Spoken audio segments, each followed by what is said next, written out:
Hello friends, आज आपण 12th स्टँडर्डमधील bill of exchange या महत्त्वाच्या टॉपिकचे ऑब्जेक्टिव्स पाहणार आहोत. आता बिल ऑफ एक्सचेंज हा टॉपिक का महत्त्वाचा आहे तर याच्यामध्ये बिल ऑफ एक्सचेंजचा फॉर्मॅट जो तुम्हाला ऑब्जेक्टिव्हमध्ये 5 मार्काला विचारू शकतात किंवा तुम्हाला ऑब्जेक्टिव्हसुद्धा या टॉपिकवरील बरेचसे विचारू शकतात. त्यामुळे हा टॉपिक महत्त्वाचा आहे. ह्याचे ऑब्जेक्टिव्स आपण पाहायला सुरुवात करूयात. Select the correct option. The person on hmm A bill is drawn is called as. ज्या व्यक्तीवर आपण हुंडी तयार करतो त्या व्यक्तीला आपण काय म्हणतो? ड्रॉवी असं म्हणतो. म्हणजे इथे आन्सर काय असणार आहे? ड्रॉवी. आणि ए person who drawers a bill is known as drawer. किंवा ज्या व्यक्तीवर हुंडी तयार करतो तो ड्रॉवी आणि जो तयार करतो तो कोण असतो? Drawer. Before acceptance the bill is called as draft. Acceptance पूर्वी म्हणजे संमती देण्यापूर्वी हुंडीला काय म्हणतात? ड्राफ्ट असं म्हणतात. When the due date of bill drawn falls due on public holiday the payment must be made on the preceding day. Preceding म्हणजे previous day. Preceding किंवा प्रिव्हियस डे म्हणजे जर हुंडीची देय तारीख 26 जानेवारी किंवा 15 ऑगस्ट या तारखेला असेल तर आपण 25 जानेवारी किंवा 14 ऑगस्ट घेतो. किंवा जर त्या दिवशी पब्लिक हॉलिडे असेल तर त्याच्या आदली दिवसाची तारीख आपण काय घेतो? ड्यू डेट म्हणून घेतो. The due date of the bill drawn for second month on 23 November 2019 will be. आता याच्यामध्ये आपण कॅल्क्युलेशन्स करूयात. 23, 11, 19 कालावधी किती महिन्याचा आहे? 2 महिन्याचा. म्हणजेच 23, 1 12 नंतर 1 महिना असतो आणि 19 20 झाले प्लस सवलतीचे किती दिवस? 3 दिवस. म्हणजे 26/1/2020. पण 26 जानेवारी हा पब्लिक हॉलिडेचा दिवस आहे म्हणून 26 जानेवारीच्या वर काय घेतो? 25 जानेवारी ही घेतो. 25 जानेवारी 20 तारीख पाहिजे. इथे 25 जानेवारी 20 हा ऑप्शन सिलेक्ट करायचा. गडबडीमध्ये 25 जानेवारी 19 सिलेक्ट करू नका. ठीक आहे. आपण फक्त डेटचा विचार करतो, आपण इयरचा विचार करत नाही. 19 नंतर कोणतं वर्ष असणार आहे? 20. त्यामुळं आपला आन्सर असणार आहे 25 जानेवारी 2020. Noting charges are borne by drawee. Noting charges कारण की हुंडी डिसऑनर कोणामध्ये होते? ड्रॉवीमध्ये होते. त्यामध्ये त्याची रक्कम सुद्धा ड्रॉवीनेच पे करायची असते. बॉन्ड म्हणजेच paid, suffered by drawee. There are dotted parties in bill of exchange. There are 3 parties in bill of exchange. Drawer, drawee आणि payee. Drawer, a person who draws a bill. Drawee, a person on whom the bill is drawn. Pay, a person who is entitled to receive the amount of bill. When a bill is drawn for 2 months after a date. आता after date आणि after sight ह्याचे points आपण नंतर पाहणार आहोत. After date 3 जानेवारी 2020 it's due date will be. म्हणजे 3/1/20 कालावधी किती महिन्याचा आहे? 2 मंथचा. म्हणजे तारीख आली 3/3/20. सवलतीचे 3 दिवस म्हणजे तारीख किती आलेली आहे? 6/3/20 म्हणजे 6 मार्च 2020 हे काय असणार आहे? ड्यू डेट असणार आहे. Notary public is a government officer. Notary public नोंदणी अधिकारी हा कोण आहे? गव्हर्नमेंट एम्प्लॉय आहे, गव्हर्नमेंट ऑफिसर आहे. वेन ॲक्सेप्टर ऑर ड्रॉवी म्हणजे संमती देणारा does not pay the amount of bill to the holder on the due date it is known as dishonour. जर हुंडीची रक्कम दिली नाही तर त्याला काय म्हणतो? डिसऑनरिंग द बिल. डिसऑनर म्हणजे अनादर करणे, म्हणजे रिस्पेक्ट न ठेवणे थोडक्यामध्ये. म्हणजे हुंडीची तारीख आपण सांगितलं असं की 3 महिन्याने हुंडीची रक्कम देतो आणि जर आपण नाही दिली तर आपण ती हुंडी डिसऑनर केली, त्याचा अनादर केला असा होतो. जर हुंडीची रक्कम देय तारखेला दिली तर ऑनर म्हणतात. जर आधीच दिली तर त्याला रिटायरमेंट म्हणतात. पुन्हा लक्षात घ्या, जर देय तारखेला फॉर एक्झाम्पल हुंडी जर 3 महिन्याची काढली असेल आणि देय तारीख असेल 15 मार्च. जर तुम्ही 15 मार्चला पैसे दिले तर त्याला म्हणायचं ऑनर ऑफ बिल किंवा ऑनरिंग ऑफ बिल. त्याच्यानंतर जर 15 मार्च नंतर पैसे दिले किंवा 15 मार्चला पैसे नाही दिले तर त्याला म्हणायचं डिसऑनर ऑफ बिल. आणि समजा तुम्ही 15 मार्चच्या ऐवजी 15 फेब्रुवारीलाच पैसे दिले तर त्याला म्हणतात रिटायरमेंट ऑफ बिल. म्हणजे तिन्ही कन्सेप्ट लक्षात ठेवा. The person who accept the bill treats the bill as. जो हुंडीला संमती देतो त्यासाठी कोणता अकाउंट असतो? Bills payable account. आणि जो हुंडी ड्रॉ करतो त्यासाठी कोणता अकाउंट असतो? Bills receivable account. The person who accept the bill treats the bill as bills payable. Give 1 word. आता त्याच्यामध्ये आपल्याला 1 वर्ड द्यायचे आहेत. 3 extra days which are allowed over and above the term of bill. इथे मी तुम्हाला calculate करून दाखवलेलं आहे. प्रत्येक ठिकाणी मी 3 सवलतीचे जादा दिवस घेत होतो. त्याला आपण काय म्हणतो? Grace days. GRACE.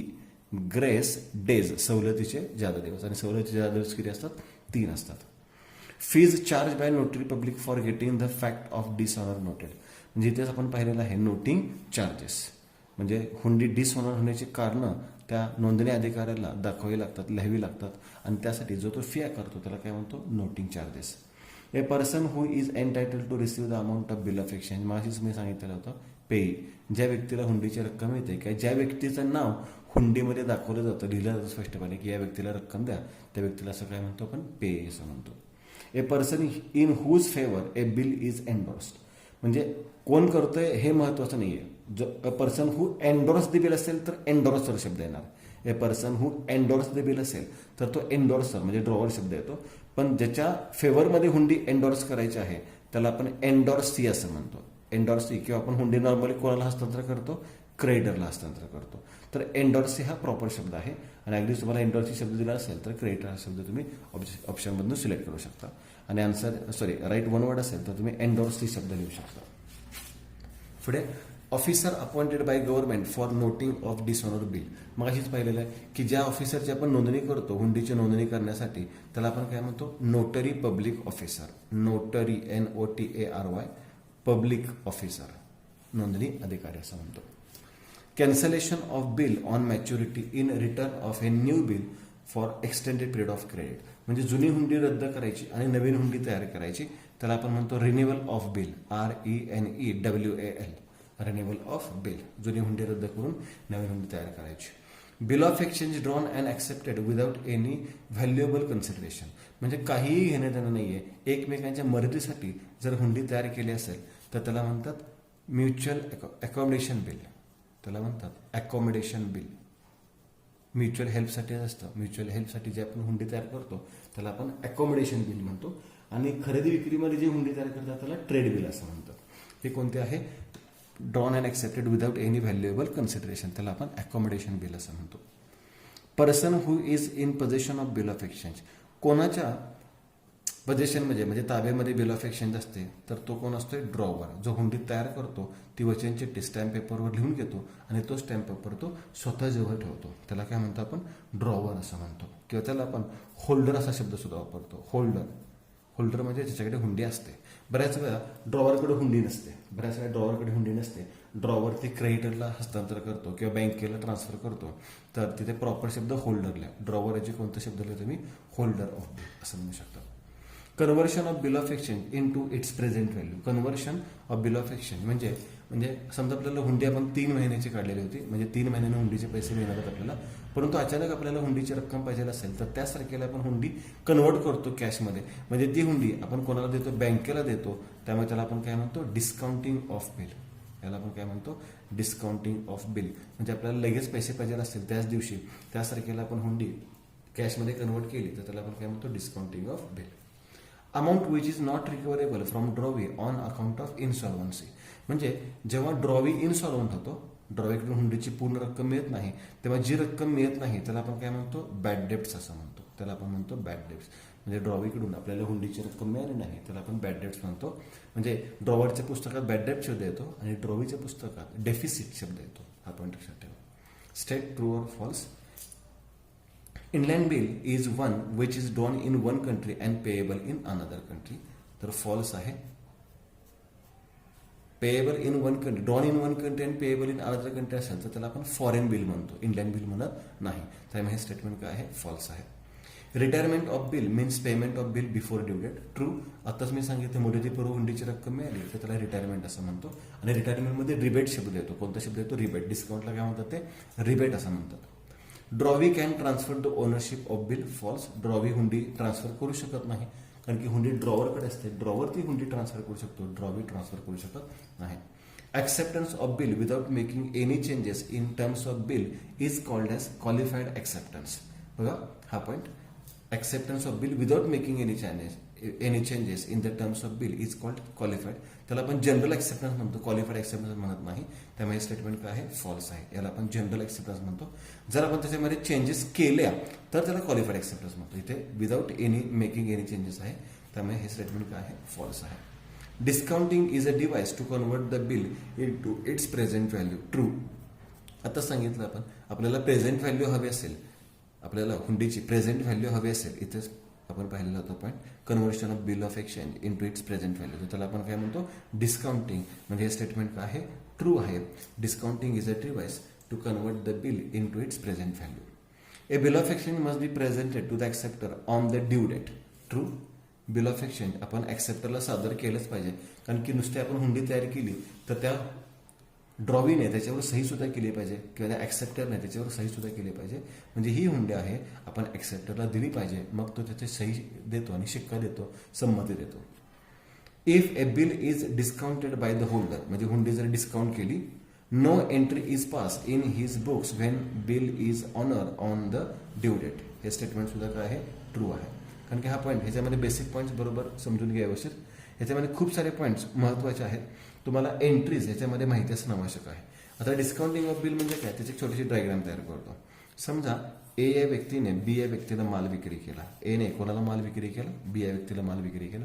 या सगळ्या टर्म्स आहेत हे मी बेसिक लेक्चरमध्ये सुद्धा तुम्हाला दिलेले आहेत, त्या तुम्ही पाहू शकता. जल एंट्रीज बिल ऑफ एक्सचेंजचे साधारण पहिले 7-8 व्हिडिओज आहेत, त्याच्यामध्ये सगळ्या एंट्रीज सगळ्या कन्सेप्ट मी एक्सप्लेन केलेले आहेत, तिथे तुम्ही पाहू शकता. समजा ए ने बीला माल विक्री केला, हा माल त्याने उधारीने विक्री केला असेल, क्रेडिट म्हणतो आपण. जर उधारीने विक्री केला तरच बिल ऑफ एक्सचेंजचा संबंध येतो, रोखीच्या व्यवहारामध्ये बिल ऑफ एक्सचेंजचा संबंध येत नाही. माल विक्री केला आणि त्याला गॅरंटी हवी होती, म्हणजे गॅरंटीसाठी त्याने एक हुंडी म्हणजे वचन चिठ्ठी लिहून घेतली. त्याला आपण बिल्स रिसिवेबल ड्रॉवर म्हणतो आणि ड्रॉवी बिल्स पेएबल म्हणतो, कारण की ह्याला हुंडीची रक्कम येणे असते आणि हा देणे असतो. मग तो हुंडी लिहून घेतो, म्हणजे तो काय करतो, एक हुंडी तयार करतो आणि त्या हुंडीवर स्टॅम्प पेपरवरती हुंडी असते आणि त्या स्टॅम्प पेपरवर तो सगळं लिहून घेतो की 3 महिन्यानंतर किंवा अमुक 4 महिन्यानंतर मला जे माल विकलेला आहे 10,000 रुपये, त्याची रक्कम तू देणार आहेस. अशी तो हुंडी तयार करतो, एक ड्राफ्ट तयार करतो. हा ड्राफ्ट तो कोणाला पाठवतो, बीला पाठवतो, बाय पोस्ट पाठवत असेल किंवा बाय हँड देत असेल. मग तो ड्राफ्ट बी वाचतो व्यवस्थित आणि त्याला जर मान्य असेल तर काही चेंज न करता तो त्याच्यावर सही करतो, ऍक्सेप्ट करतो. त्याला ऍक्सेप्टन्स म्हणतो आपण. ऍक्सेप्ट करतो आणि ती हुंडी परत एला पाठवतो. मग 10 तारखेला बीने त्याची रक्कम दिली तर ठीक, नाहीतर आपण त्याच्या विरोधात कोर्टामध्ये जाऊ शकतो. आता एने जर बीने रक्कम मुदतीपूर्व दिली तर त्याला रिटायरमेंट म्हणतो, 10 तारखेला दिली तर त्याला आपण ऑनर म्हणतो आणि नाहीच दिली तर त्याला काय म्हणतो आपण, डिसऑनर. आता ही हुंडी तर आपल्याला मिळालेली आहे आणि हुंडी जर आपल्याला अचानक लागली असेल तर ती हुंडी आपण बँकेमध्ये डिस्काउंट करू शकतो. म्हणजे हुंडी आपण कोणाला देतो, बँकेला देतो आणि बँकेकडून आपण त्या हुंडीचे पैसे घेतो. म्हणजे आता हुंडी कोणाकडे गेलेली आहे, सध्या बँकेकडे गेलेली आहे आणि बँकेकडून आपल्याला पैसे मिळाले. पण बँक संपूर्ण रक्कम देत नाही, आपले काही रक्कम कट करते. उदाहरणार्थ 9,800 रुपये देते, म्हणजे बँक 200 रुपये कट करते, त्याला डिस्काउंट असं म्हणतात. आता हुंडी बँकेकडे आहे. 10 तारखेला हुंडी कोणाकडून सोडून घ्यायची आहे, बीला. तर बीने ती हुंडीची रक्कम बँकेला देणं आवश्यक आहे आणि बँकेला ती हुंडी बीला देणे आवश्यक आहे. म्हणजे हुंडी सोडून घेणे असं म्हणतात, बरोबर. मग दे ऑनर म्हणजे काय, की बीने ती जर रक्कम बँकेला दिली आणि बँकेने जर हुंडी बीला दिली तर त्याची आपल्या पुस्तकात काय एंट्री होते, तर आपला काही संबंध नाही आहे, त्यामुळे त्याची जर्नल एंट्री होत नाही. तोच पॉईंट याच्यामध्ये सांगितलेला आहे. If bill is discounted by holder, म्हणजे हुंडी आपण डिस्काउंट केली, no entry is pass in the books when bill is honour on it due date, म्हणजे आपल्या पुस्तकात त्याची एंट्री होत नाही. म्हणजे स्टेटमेंट काय आहे, ट्रू आहे. Noting charges are borne by the drawer, false. मगाशी सांगितलं आहे नोटिंग चार्जेस हुंडी कोणामुळे डिसऑनर झालेले आहे, ड्रॉवीमुळे, त्यामुळे नोटिंग चार्जेसची रक्कम सुद्धा ड्रॉवीला देणे बंधनकारक आहे.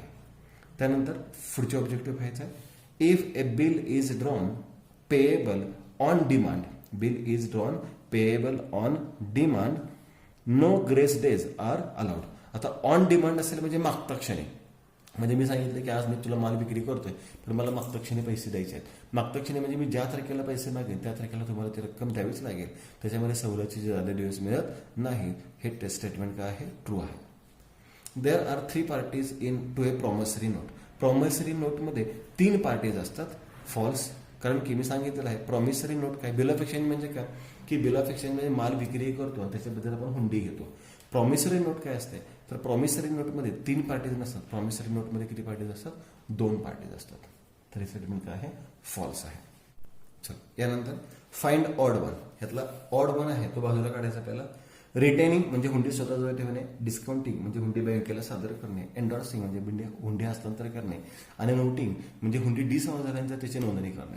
आता या सगळ्या स्टेप्स आहेत, रिटेनिंग, डिस्काउंटिंग, एन्डॉर्सिंग. ह्याच्यातला वेगळा पॉईंट कोणता आहे, नोटिंग. मग नोटिंग हा काय आहे, ऑड वन आहे. कारण की नोटिंग हा ट्रान्झॅक्शन नाही आहे, तर नोटिंग म्हणजे जी हुंडी डिसऑनर झालेली आहे त्याची नोंदणी करणे आणि ही नोंदणी अधिकारी करतो. त्यामुळे हा पॉईंट सेपरेट दाखवावा लागेल, ऑड वन आहे. Trade bill, accommodation bill, after date bill आणि डिमांड बिल. ह्याच्यातलं कोणतं येणार आहे, डिमांड बिल. का, तर ट्रेड बिल, अकोमोडेशन बिल आणि आफ्टर डेट बिल ह्याच्यामध्ये आपण ग्रेस डेस ऍड करतो. डिमांड बिलमध्ये आपण ग्रेस डेस ऍड करत नाही. डिमांड बिल म्हणजे मागच्या क्षणी पैसे मिळतात.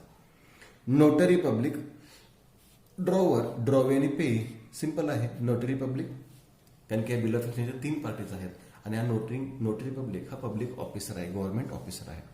Discounting charges, rebate, bank charges, noting charges. तर यातला डिस्काउंटिंग चार्जेस हा खर्च आहे, रिबेट हा डिस्काउंट आहे, बँक चार्जेस हा सुद्धा खर्च आहे, नोटिंग चार्जेस. आता यातला जेव्हा हुंडी आपण डिस्काउंट करतो तेव्हा त्याला आपण डिस्काउंटिंग चार्जेस म्हणतो. म्हणजे जेव्हा आपण बिल डिस्काउंट करतो तेव्हा जी रक्कम बँक वजा करते त्याला नोटिंग चार्जेस म्हणतात. रिबेट म्हणजे सूट. जेव्हा हुंडीची रक्कम आपल्याला मुदतीपूर्वी मिळते तेव्हा आपण काही रक्कम सूट देतो तेव्हा त्याला आपण रिबेट म्हणतो. बँक चार्जेस, जेव्हा हुंडी आपण बँकेत कलेक्शनसाठी पाठवतो तर तेव्हा बँक काही खर्च वजा करून घेते किंवा काही खर्चाची रक्कम आपल्याकडून घेते, त्याला बँक चार्जेस म्हणतात. हे सर्व खर्च ड्रॉवरच्या पुस्तकात असतात. हे सर्व खर्च कोणाला सहन करायचे असतात? ड्रॉवरला. नोटिंग चार्जेस हा एकच खर्च असा आहे तो कोणाला सफर करावा लागतो? ड्रॉवीला सफर करावा लागतो. त्यामुळे त्यातला सेपरेट पॉईंट कोणता आहे? ऑड वन कोणता आहे? Noting charges. यानंतर पुढचा नेक्स्ट स्टॅम्प, ऍक्सेप्टन्स, ड्राफ्ट आणि अमाऊंट. आता आपण जो बिल ऑफ एक्सचेंजचा फॉर्मॅट बघतो त्या बिल ऑफ एक्सचेंजच्या फॉर्मॅटवर स्टॅम्पची आवश्यकता असते, ड्राफ्ट ऍक्सेप्टन्सची आवश्यकता असते, अमाऊंटची सुद्धा आवश्यकता असते, इव्हन साईनची सुद्धा आवश्यकता असते. ड्राफ्ट हा पॉईंट फक्त ऑड वन आहे कारण की बिल बिफोर ऍक्सेप्टन्स म्हणजे हुंडीला संमती देण्यापूर्वी त्या हुंडीला काय म्हणतो आपण? ड्राफ्ट म्हणतो. आणि स्टॅम्प, ऍक्सेप्टन्स आणि अमाऊंट हे हुंडीच्या फॉर्मॅटमध्ये येणारे आयटम आहेत. Making payment of bill before the due date of maturity is known as retirement of bill. Retirement of bill, मुदतीपूर्व हुंडीची रक्कम मिळाली किंवा दिली तर त्याला काय म्हणतो आपण? रिटायरमेंट ऑफ बिल असं म्हणतो.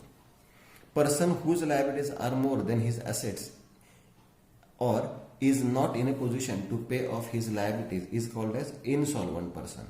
म्हणजे जी व्यक्ती हुंडीची संपूर्ण रक्कम देऊ शकत नाही किंवा जी हुंडी संपूर्ण आपली कर्जाची रक्कम देऊ शकत नाही त्याला आपण इन्सॉल्वंट पर्सन म्हणतो.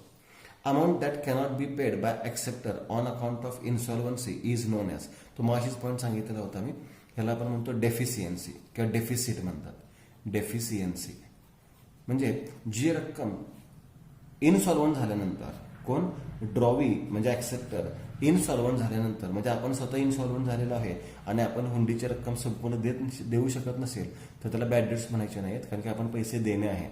ज्याला पैसे येणे असतात तो बॅड डेट्स म्हणतो. आपण पैसे देणे आहे आणि आपण देऊ शकत नसेल तर त्याला काय म्हणतो? डेफिशियन्सी म्हणजे कमतरता किंवा तूट.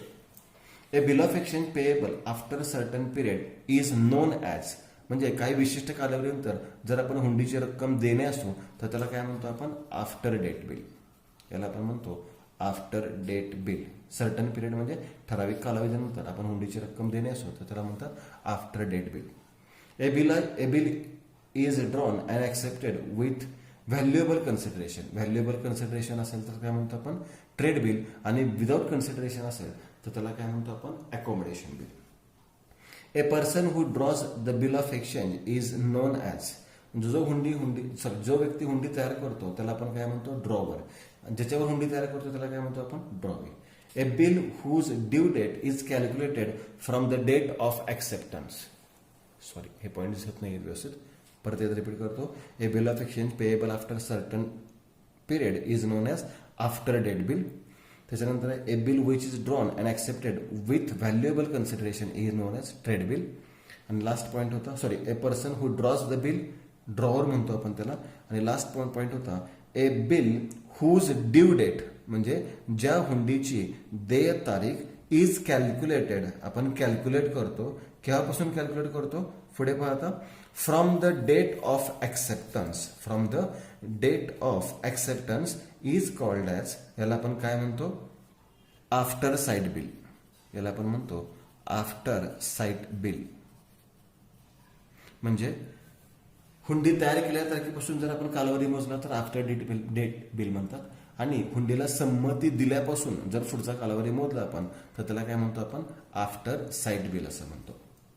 त्यानंतर पुढचा पॉईंट पहा, recording the fact of dishonour. म्हणजे हुंडी डिसऑनर होण्याची कारण याची नोंद करणे त्याला आपण काय म्हणतो? नोटिंग असं म्हणतो. त्याला आपण काय म्हणतो? Noting. Wien drawee accept the bill payable at a particular place only.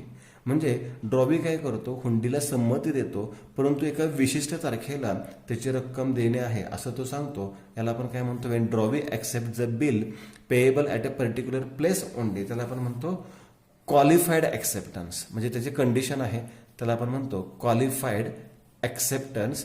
पण हे क्वालिफाईड ॲक्सेप्टन्स कशासाठी आहे, ॲज टू प्लेस, म्हणजेच त्या एखाद्या ठिकाणासाठी आहे. Qualified acceptance as to place. Fees charge by bank for collection of bill on behalf of holder is known as bank charges. माशीच मी सांगितलेलं आहे, जेव्हा आपण हुंडी कलेक्शनसाठी बँकेत देतो आणि बँकेने ती जर आपल्या वतीने जमा करून घेतली असेल त्यासाठी ते काही रक्कम वजा करते, त्याला आपण काय म्हणतो, बँक चार्जेस असं म्हणतो. Do you agree or disagree. आता ट्रू ऑर फॉल्सच आहे, फक्त ॲग्री आहोत की नाहीत हे आपल्याला याच्यामध्ये सांगायचं आहे. पहा, a bill of exchange is a conditional order. Disagree, कारण की बिल ऑफ एक्सचेंज डेफिनेशनची सुरुवातच आहे, a bill of exchange is an unconditional order. विना अट ऑर्डर असते ही. The party which is order to pay the amount is known as pay. Disagree. ह्याचा अर्थ नीट समजून घ्या. बऱ्याच विद्यार्थ्यांना वाटतं की ज्याला हुंडीची रक्कम देणे आहे तो पे. बरोबर आहे, ज्याला हुंडीची रक्कम देणे असतो तो पे असतो, पण याच्यामध्ये ऑर्डर जो देतो तो पे असतो का, नाही. ज्याच्या नावाने ऑर्डर दिली जाते त्याला आपण पे असं म्हणतो. इथे काय सांगितलं, the party which is order to pay. ज्याला आपण सांगतो की तू हुंडीची रक्कम दे तो ड्रॉवी असतो, पे नसतो. आणि ज्याला रक्कम मिळते तो पे असू शकतो. पाहूया, हा पॉईंट लक्षात ठेवा. त्यानंतर the person in whose favour the bill is endorse is known as endorsee. आता हे ते स्टेटमेंट ॲग्री आहे. हा पॉईंट मगाशी ऑब्जेक्टिव्हमध्ये सुद्धा आला होता. जी व्यक्ती, ज्या व्यक्तीच्या वतीने किंवा ज्या व्यक्तीसाठी आपण हुंडी, ज्या व्यक्तीला हुंडी आपण हस्तांतर करतो त्याला आपण काय म्हणतो, एन्डॉर्सी असं म्हणतो. A person in whose favour, म्हणजे ज्या व्यक्तीला हुंडी हस्तांतर करतो त्याला आपण काय म्हणतो, एन्डॉर्सी म्हणतो. Agree. Rebate or discount given on returning a bill is an income of drawee. Agree. बरोबर आहे, कारण की मग अशी सांगितलं, समजा 10,000 रुपयाची हुंडी असेल आणि तो मुदतीपूर्वी हुंडीचे पैसे देणार असेल तर आपण 9,500 रुपये स्वीकारतो, म्हणजे 500 रुपये त्याला आपण सूट देतो. म्हणजे हा ड्रॉवीचा काय झालेला, फायदा झालेला आहे, इन्कम झालेला आहे. म्हणजे रिबेट हा ड्रॉवीसाठी काय आहे, इन्कम आहे. Agree. A bill from the point of view of debtor is called bills payable. बरोबर. आता हा पॉईंट व्यवस्थित समजून घ्या. A bill point from the point of view of debtor. आता त्याच्यामध्ये दोन व्यक्तीच असतात, ए आणि बी. एने माल विक्री केला म्हणजे बीने खरेदी केलेला असणार आहे. बरोबर. म्हणजे ए कोण झालेला आहे, क्रेडिटर, आणि बी कोण झालेला आहे, डेटर झालेला आहे. मग त्याच्याकडून आपल्याला हुंडी मिळते म्हणजे आपण त्याला बिल्स रिसिवेबल म्हणतो आणि हा काय म्हणतो, बिल्स पेएबल. म्हणजे डेटरच्या पुस्तकामध्ये त्याला काय म्हणतात आपण, बिल्स पेएबल असे शब्द म्हणतो. मग डेटरच्या पुस्तकामध्ये बिल्स पेएबल म्हणतात, त्यामुळे त्याला काय म्हणू शकतो आपण, agree. In case of bill drawn payable on demand no grace days are allowed. बरोबर आहे, ह्या स्टेटमेंटला सुद्धा आपण ॲग्री आहोत. मगाशीच मी सांगितलं आहे, ऑन डिमांड असेल तर आपल्याला रक्कम लगेच द्यावी लागते, त्यासाठी सवलतीचे 3 दिवस ज्यादा दिले जात नाहीत. A bill is required to be accepted by drawer. A bill is required to be accepted by drawer. False. का फॉल्स, तुम्हाला सर बरोबर आहे, ॲक्सेप्टेड बाय ड्रॉवी हवे इथं. ॲक्सेप्टेड बाय काय पाहिजे, ड्रॉवी हवे आहे. इथं ॲक्सेप्टेड बाय ड्रॉवर आहे म्हणून स्टेटमेंट काय आहे, फॉल्स आहे. म्हणजे याला आपण म्हणतो disagree. A bill of exchange need not be dated. Disagree. Bill of एक्सचेंजवर डेट पाहिजे, सगळ्यात महत्त्वाचं तर डेट आहे. कारण की 3 महिन्यानंतर हुंडीची रक्कम द्या असं सांगितलं तर 3 महिने कुठून हे तर कळालं पाहिजे. आपल्याला डेट लिहिल्याशिवाय तो 3 महिने कुठून कुठेपर्यंत हे लक्षात येणार नाही. म्हणजे बिल ऑफ एक्सचेंजवर तारीख असलीच पाहिजे. इथे सांगितलं bill of exchange need not be dated, तर याला आपण काय आहोत, डिसॲग्री आहोत. A bill before acceptance is called as promissory note. Disagree, कारण की bill before acceptance is known as draft. हा पॉईंट आपण पाहिलेला आहे. Renewal is request by drawee to the extent the credit period of the bill. Agree. Renewal म्हणजे काय, की drawee काही रक्कम देण्याचं मान्य करतो किंवा काहीच रक्कम देत नाही, परंतु एक रिक्वेस्ट करतो की नवीन हुंडी नवीन कालावधीची तयार करूयात आणि त्यासाठी मी व्याज द्यायला सुद्धा तयार आहे. त्याला आपण रिन्युअल ऑफ बिल म्हणतो. मग रिन्युअल ही रिक्वेस्ट आहे ड्रॉवीकडून ड्रॉवीला की जो पिरियड आहे क्रेडिट पिरियड तो एक्सटेंड करायचा. हे स्टेटमेंट ॲग्री आहोत. आता त्याच्यानंतर कॅल्क्युलेशन्स काय आहेत आणि हे कॅल्क्युलेशन्स आपल्याला नीट पाहायचे आहेत. हे कॅल्क्युलेशन्स मी तुम्हाला इथे करून दाखवतो. Ganesh draws a bill for rupees 40,260. किती रुपयाची हुंडी तयार केलेली आहे, 40,260. On 15th January 2020, for 50 days, he discounted the bill with Bank of India at 15% per annum. On the same day, calculate the amount of discount. 15 तारखेला हुंडी तयार केलेली आहे. किती दिवसाची आहे? 15 दिवसाची. मग गुणिले डिस्काउंट किती टक्के सांगितलेलं आहे? 15%, म्हणजे 15/100 आणि गुणिले त्याच्या पुढे डिस्काउंट किती दिवसात सांगितलेलं आहे? 50 दिवसाचा, म्हणजे 50 भागिले 365, 365. 50 भागिले 365. मग हे कॅल्क्युलेशन तुम्ही करू शकता. तुम्हाला डिस्काउंटची रक्कम इथे मिळेल. नॉर्मली डिस्काउंट हा तुम्हाला मंथमध्ये असतो, याच्यामध्ये डेजमध्ये दिलेला आहे. मग डिस्काउंट कॅल्क्युलेट करताना 40,260 गुणिले 15/100 गुणिले 50/365 तुम्हाला डिस्काउंटची अमाऊंट मिळणार आहे. Shefali traders drew a bill on Maya for 30,000 on 1st October 19, payable after 3 months. Calculate the amount of discount in the following cases. Shefali traders discounted the bill on the same day. त्याच तारखेला हुंडी discount केली. तर बघा, दुसरा point आहे 2 नंबरचा शेफालीचा, त्याच्यातील रोमन फर्स्ट. शेफालीने त्याच तारखेला हुंडी डिस्काउंट केली. हुंडीची रक्कम किती आहे ते सांगतो मी. डिस्काउंट बरोबर 30,000 हुंडीची रक्कम आहे, गुणिले इथे इंटरेस्ट किती आहे? 12% सांगितलेलं आहे, म्हणजे 12/100. आता हुंडी किती महिन्याची आहे? बँकेत किती महिने राहणार? 1 ऑक्टोबरपासून 3 महिने, म्हणजे कालावधी किती महिन्याचा राहणार आहे? 3 महिन्याचा, म्हणजे 3/12. इथे तुम्ही इझिली कॅल्क्युलेशन करू शकता. 12 कॅन्सल होतील, 2 कॅन्सल होतील, 900 रुपये तुम्ही काढू शकता. सेकंड केसमध्ये काय होईल चेक करा.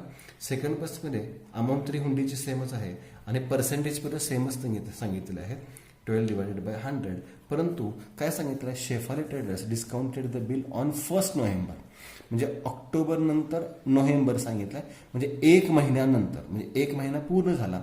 1 महिन्यानंतर जर हुंडी डिस्काउंट केली असतात तर बँकेत किती महिने राहणार हुंडी?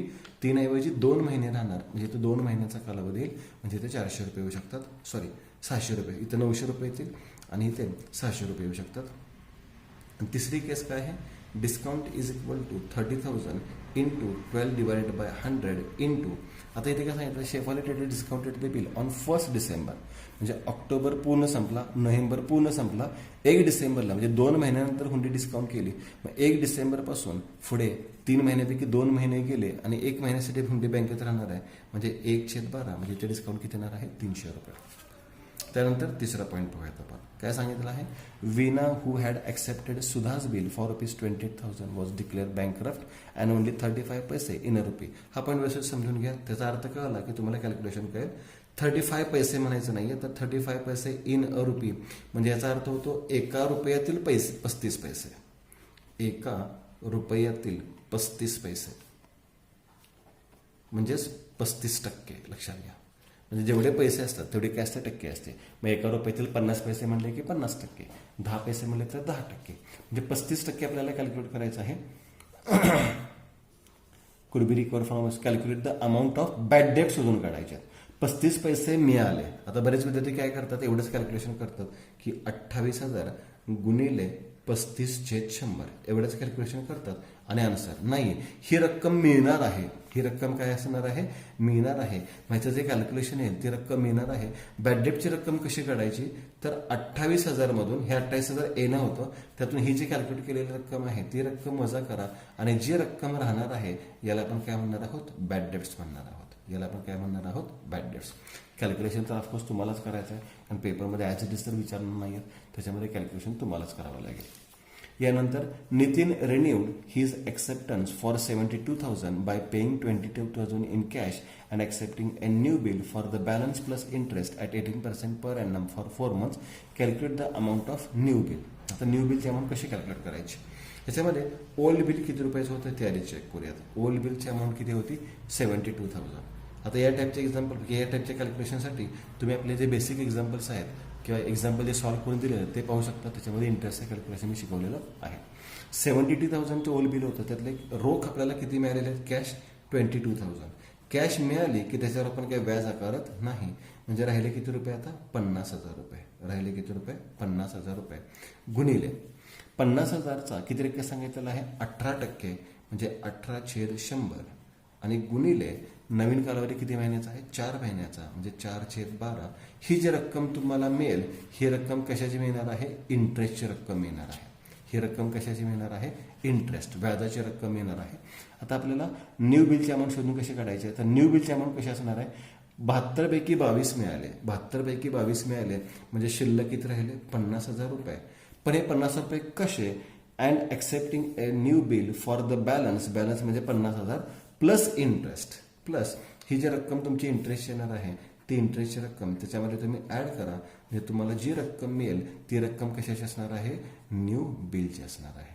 ह्याच्यामध्ये कॅल्क्युलेशन फक्त तुमचं तुम्हाला करायचं आहे, हा पण लक्षात ठेवा. Next, Nisha's acceptance for rupees 16,850 sent to bank for collection was honored and bank charges debited rupees 125. Find out the amount actually received by drawer.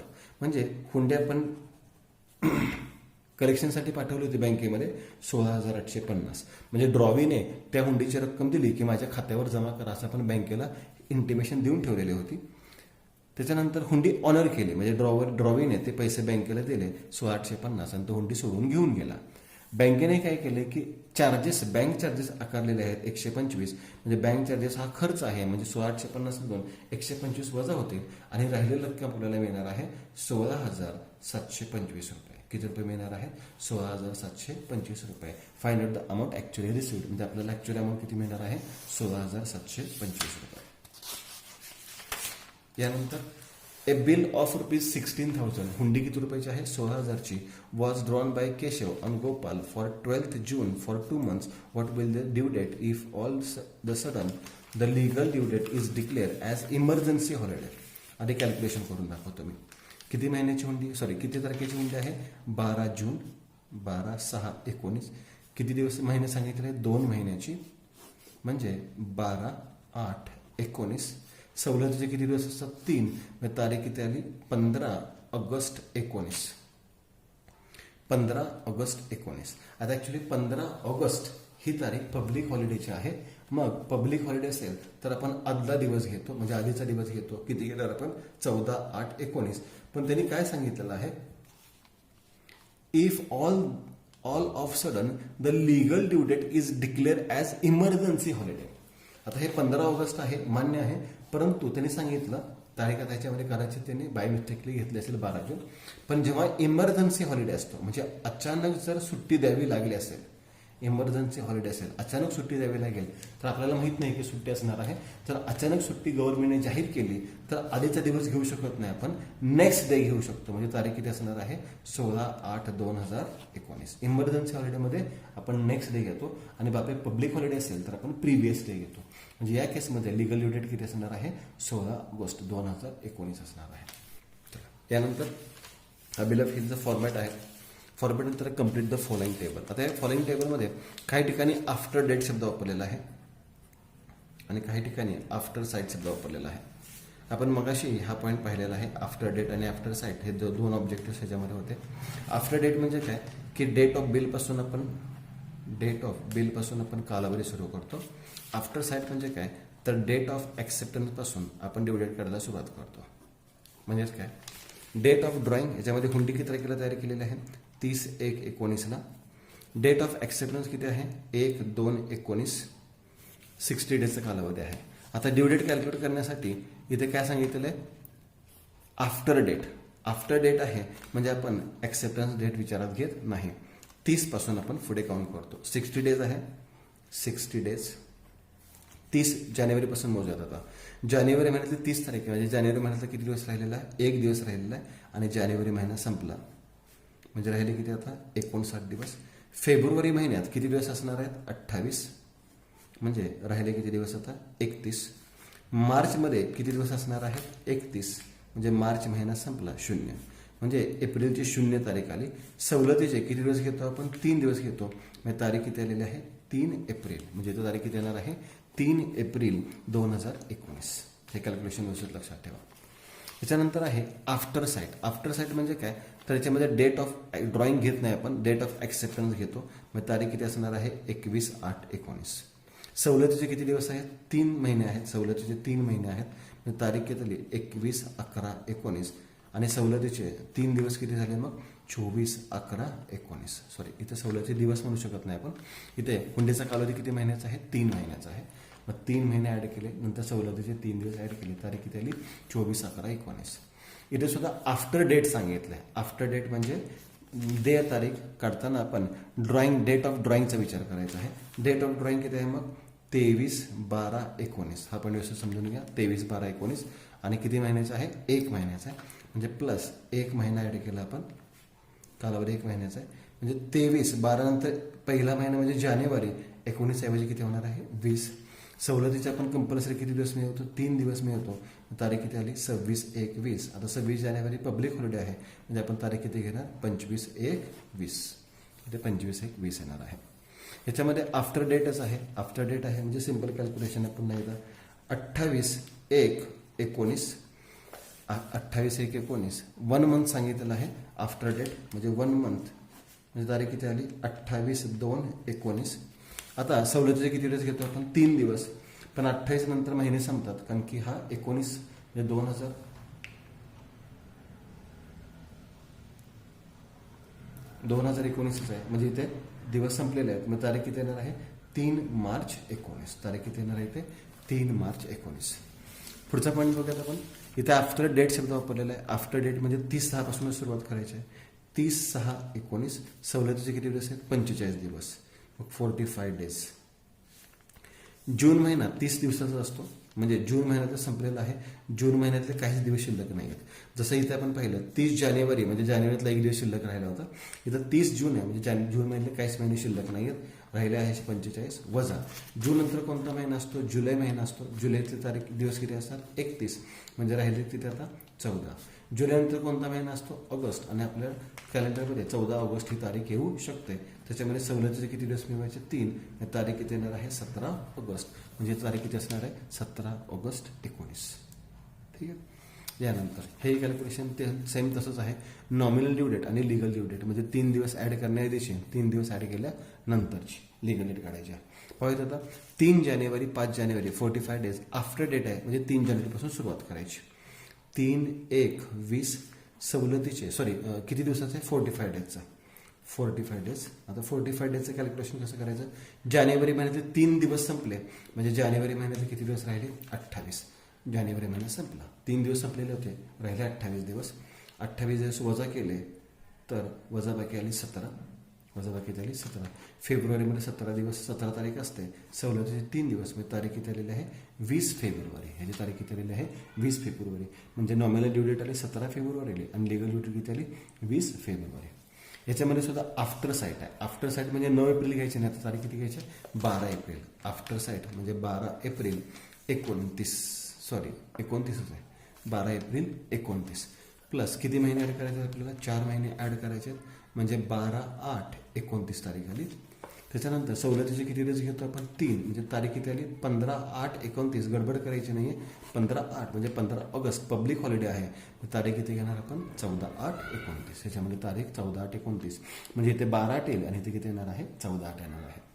16 August आणि 20 ऑगस्ट 4 मंथ्स आफ्टर साईट आहे. आफ्टर साईट म्हणजे 20 ऑगस्टपासून सुरुवात करणार आपण म्हणजे 20/8/19 किती महिन्याचे आहेत 4 महिन्याचे म्हणजे तारीख किती येणार आहे आता 20/12/19 किती येणार आहे 20/12/19. त्याच्यानंतर सवलतीचे किती दिवस ॲड करतो 3 दिवस मग तारीख किती येणार आहे 23/12/19 23/12/19. याच्यामध्ये आफ्टर डेट आहे म्हणजे 23 डिसेंबरपासून आपण सुरुवात करणार. 23 डिसेंबर 18 पासून सुरुवात करणार आहोत आपण कारण की इथे आफ्टर डेट आहे म्हणजे कालावधी किती आहे 60 डेज. 60 डेज नंतर डिसेंबर महिना 23 तारीख सांगितले म्हणजे डिसेंबर महिना 31 दिवसांचा असतो. त्यातले 23 दिवस गेले म्हणजे 8 दिवस राहिले. डिसेंबर महिना संपला राहिले 52 दिवस. डिसेंबर नंतर कोणता महिना असतो जानेवारीमध्ये 31 दिवस असतात राहिले 21 दिवस. जानेवारीनंतर महिना कोणता असतो फेब्रुवारी आणि सवलतीचे किती दिवस 3 दिवस म्हणजे तारीख किती आलेली आहे 24 फेब्रुवारी 2019 कारण की 18ला सुरुवात झाली संपणार कधी 19ला. या पद्धतीने तुम्ही इथे 21 फेब्रुवारी 19 आणि इथे 24 फेब्रुवारी 19 लिहू शकता. या पद्धतीने तुम्ही हे ऑब्जेक्ट्स काय करू शकता कंप्लीट करू शकता. थँक्यू.